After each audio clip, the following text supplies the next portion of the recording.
Бараг хөмбөр далд хумсрын талаар ярьдаг болсон бооз.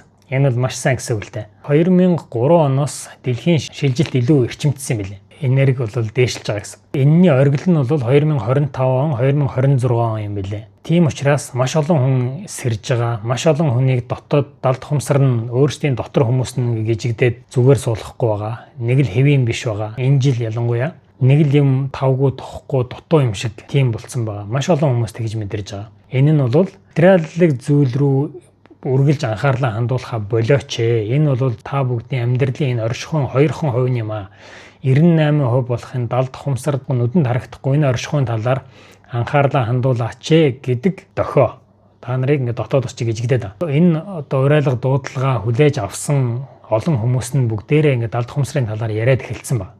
Энэ бол маш сайн. Энд бол үнэхээр талархалтай байна. Яагаад гэвэл ганц нэгээрээ яриад байгаа хүмүүсийг бүгдээрээ дарах гээд байгаа байхгүй. Тэгэхээр энэ олуулаа энэ хүнд энергитэй хоол хүнс болохгүй юм. Аль бол хөнгөн энергитэй байх ёстой юм. Энэ дэлхийн энэ энергийн хөгжлийг ганц саатуулаад байгаа юм бол ерөөсөө л энэ хүнд энергитэй хоол хүнс. Энэ их амтан алсан, энэ үхлийн энерги шингэсэн мах. Энийг идэхэ болох юм бол асар урт цастай өгч юм бэл.